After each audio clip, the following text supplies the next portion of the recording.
Olá a todos, espero que vocês estejam bem.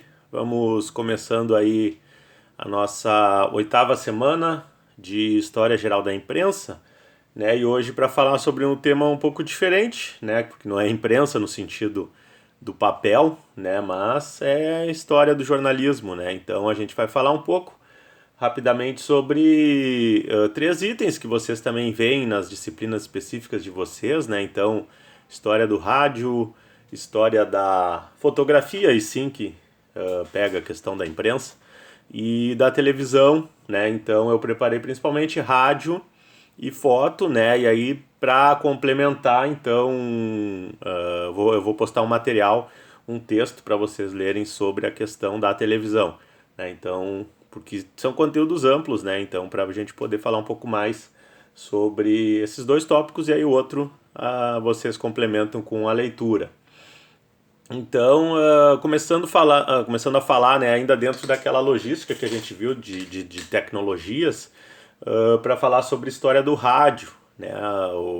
O rádio ele segue aquela lógica que a gente falou de tentar reduzir a questão do tempo e do espaço. Né? Então, é uma tecnologia que de fato revoluciona na época e tem muito. A questão também vai revolucionar até em relação às comunicações, inclusive em contexto de guerra, né, as radiocomunicações, etc. As forças militares dos países, né, pega ali a Primeira Guerra Mundial, né, que o rádio, no sentido que a gente conhece, está em fase de experimentação, mas já foi utilizado, né, como uma tecnologia na Primeira Guerra, né, e depois vai seguir, né, segue, né, tem continuidade até hoje, tanto nessa relação estratégica quanto em relação à comunicação, né, que aqui é o que a gente está focando no sentido de comunicação de massa, né.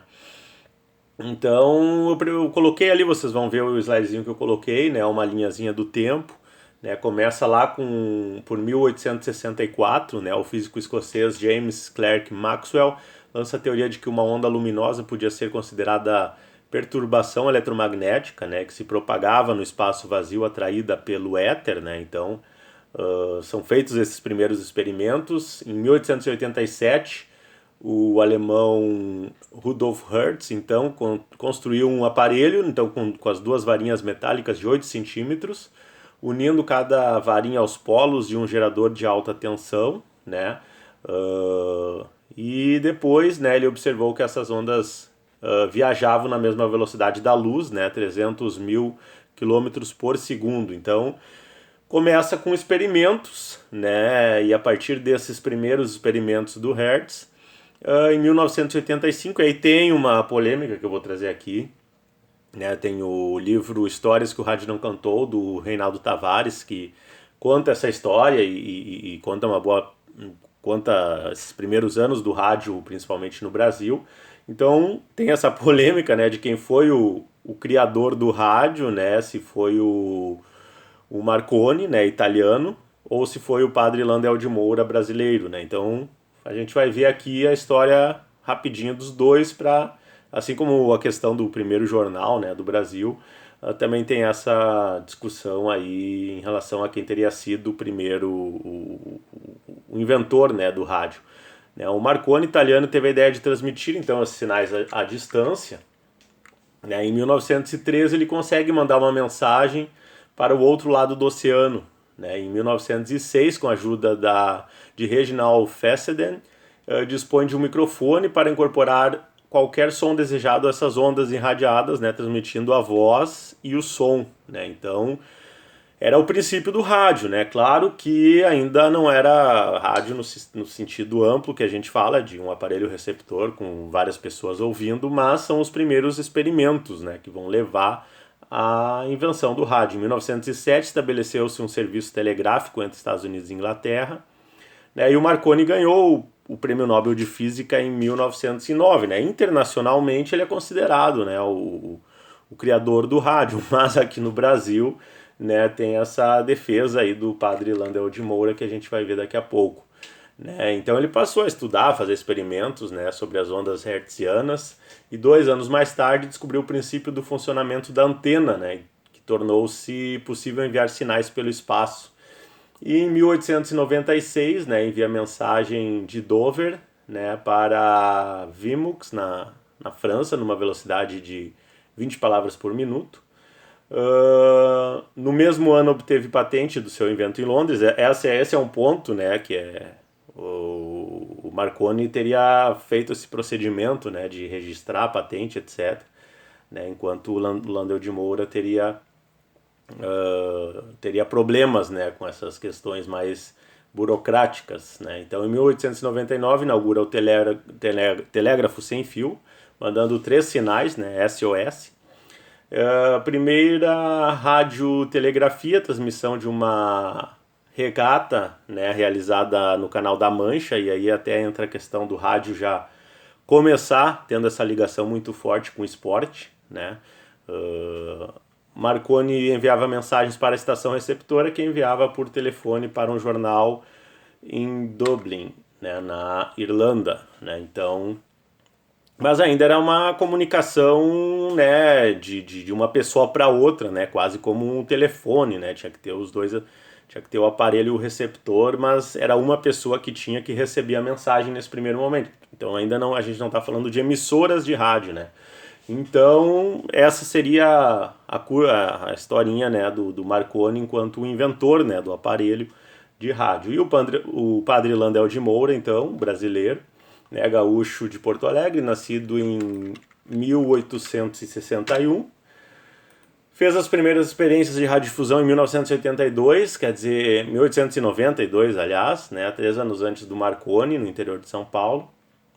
Em Campinas utilizavam uma válvula amplificadora transmitindo a palavra humana através do espaço. Em 1894 ele repete a experiência na capital paulista, mandando o som da Avenida Paulista para o bairro Santana, numa distância de 8 quilômetros, né? Então são os primeiros passos, né, para se criar o rádio, e que vai depois fazer com que se criem as emissoras de rádio e a rádio enquanto a gente conhece hoje, né?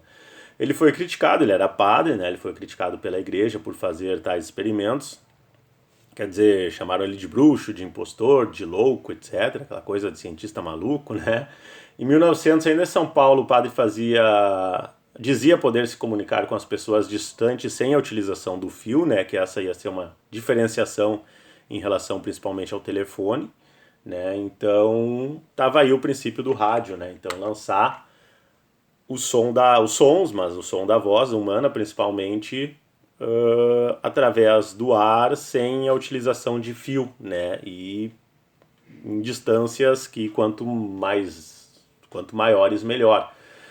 Em 1902 ele vai para Nova York, onde fica 3 anos, né, aperfeiçoando seus conhecimentos. Ele recebe patentes em 1904, né, para transmissor de ondas, para o telefone sem fio e para o telégrafo sem fio, né. Em 1905 ele volta ao Brasil e ele doa então ao governo brasileiro os seus inventos com as patentes, né, mas ele não é levado a sério, né, é tido como um maluco, né. O governo nega, né, empréstimo de 2 navios para enviar mensagens de rádio, né. Então ele foi obrigado pela igreja a retirar os pedidos feitos anteriormente, né, e ele morreu em 1928 aos 67 anos. Então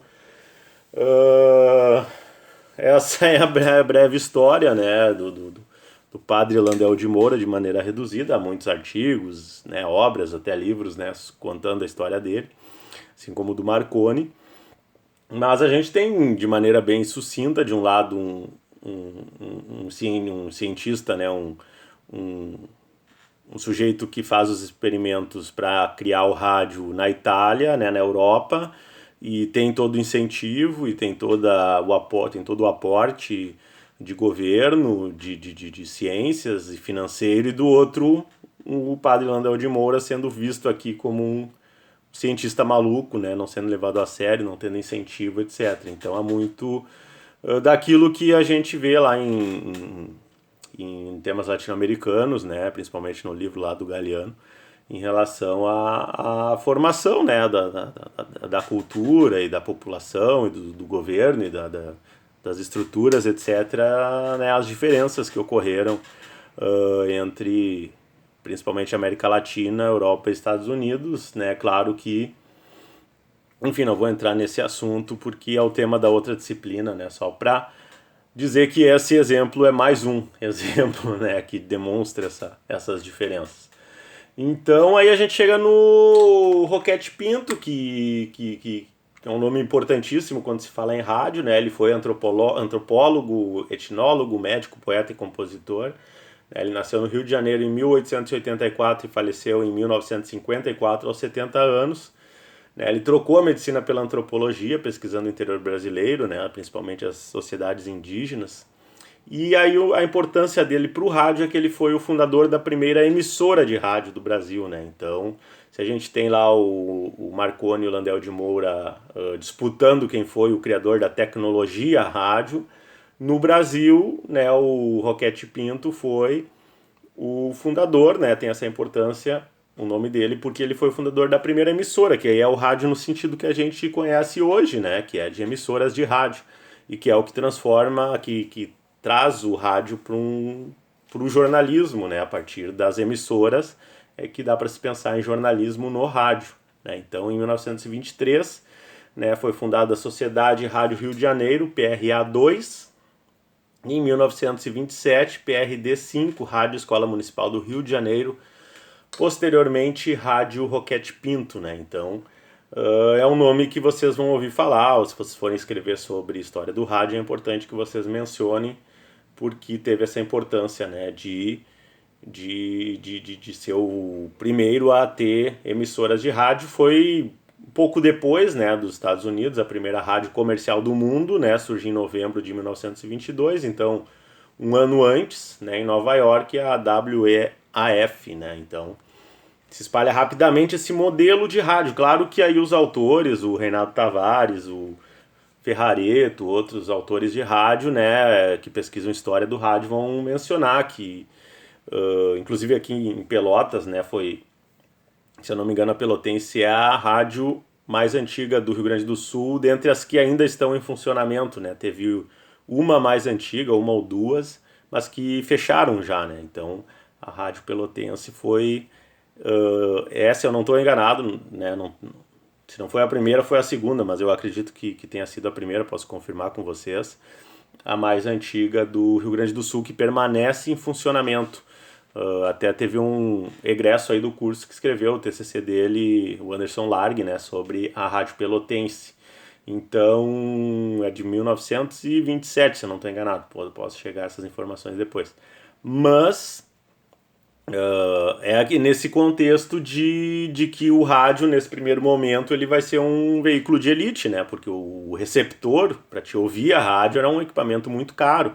Então, assim como o Sul começa na televisão, se agora, claro, as testemunhas desse período é muito difícil de achar, mas se pegar documentos, entrevistas, etc., de alguns anos atrás, né, ou artistas lá dos anos 60, 70 que comentam lá esse início do rádio, né, vão colocar justamente que havia essa coisa de uma família mais de elite ter o aparelho e às vezes e a família e a vizinhança, né, para ouvir rádio, né? Então isso na década de 20 principalmente, aí depois a partir da década de 30 meados, metade da década de 30 começa a se popularizar, né, e aí o rádio vive a famosa era de ouro, né, do rádio, que o rádio passou a ser a principal, né, o impresso deixou de ter esse poder absoluto de principal mídia para ter o rádio, que tem a questão da oralidade, né? Então, uma sociedade que ainda tem altos índices de analfabetismo, né? E mesmo uma sociedade alfabetizada que não lê, de certa forma, e que se explica muito do perfil que a gente tem hoje de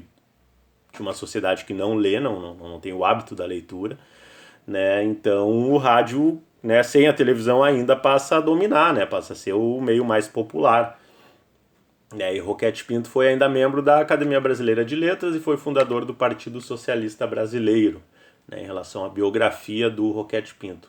Então as primeiras emissoras, a primeira emissora de rádio do Brasil, né, 20 de abril de 1923, a Rádio Sociedade Rio de Janeiro, que acabou se tornando Rádio Ministério da Educação e Cultura, né, implementada por Edgar Roquete Pinto.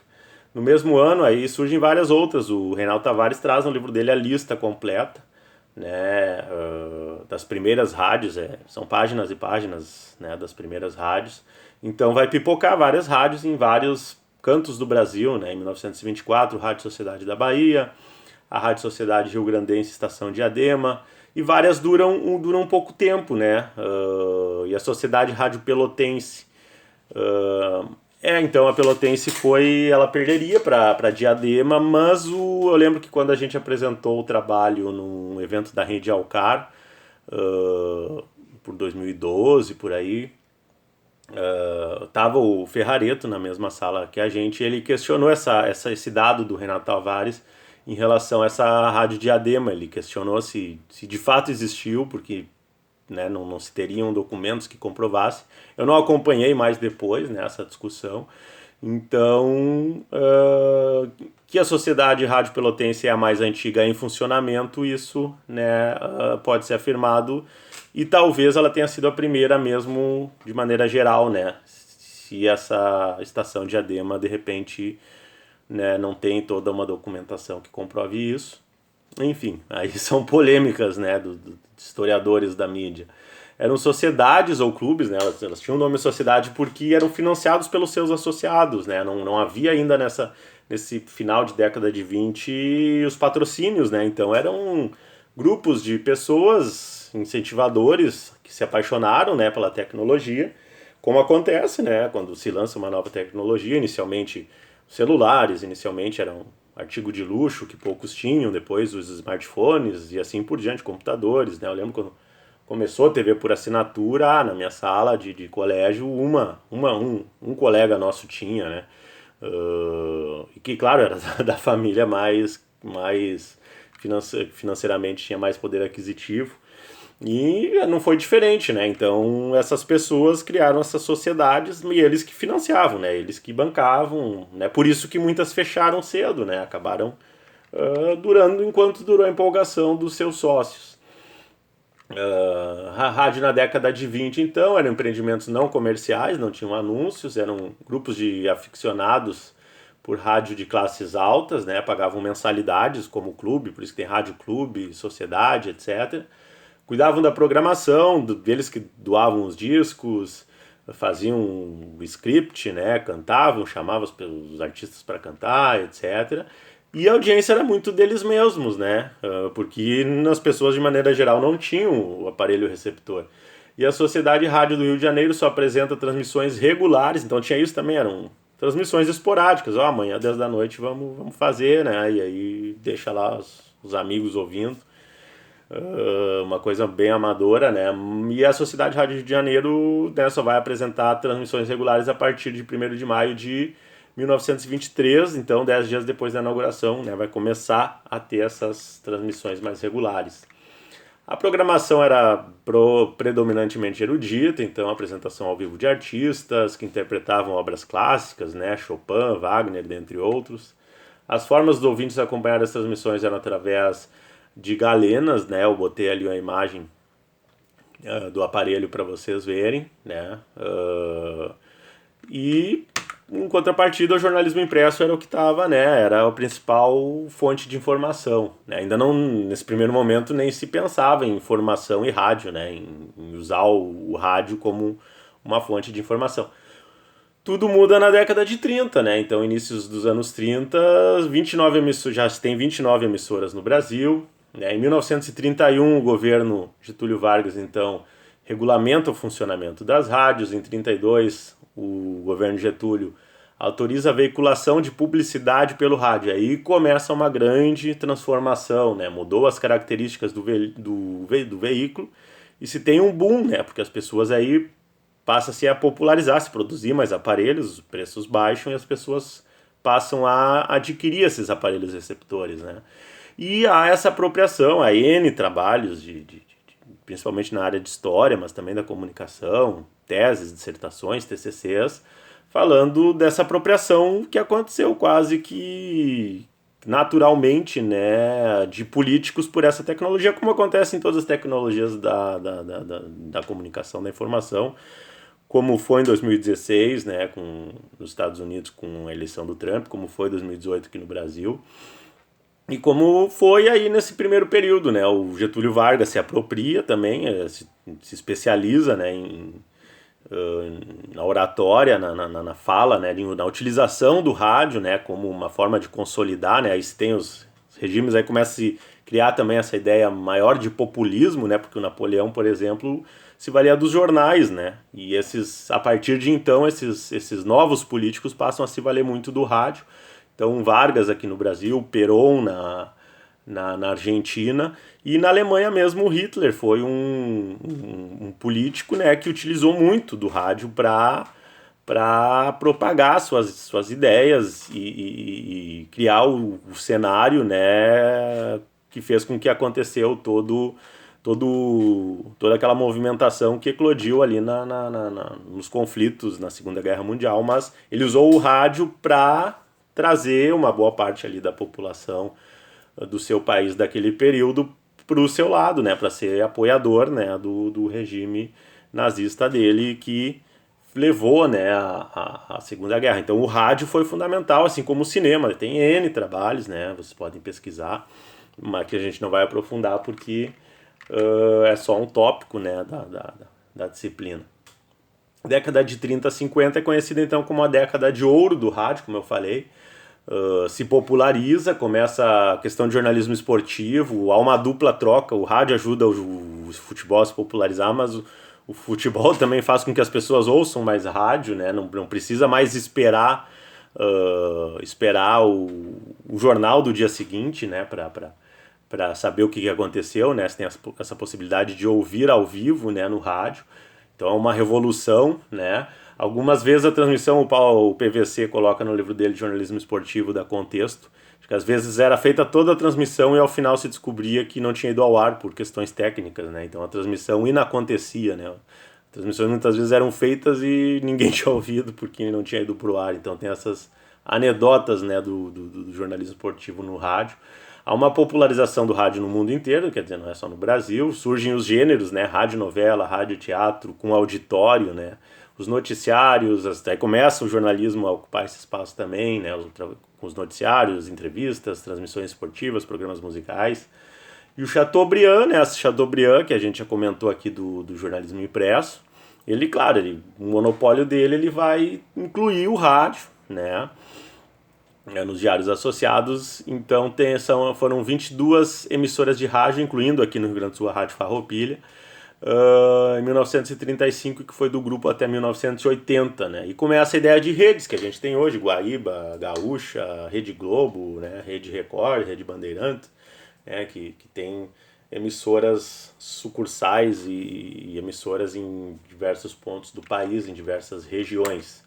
Né? Então, e surgem as figuras populares, ali tem as imagenzinhas, o Silvio Santos começou no rádio, Faustão, tem ali a imagem que vocês vão poder ver no jornalismo como repórter esportivo, né? O Ari Barroso foi um narrador emblemático, né?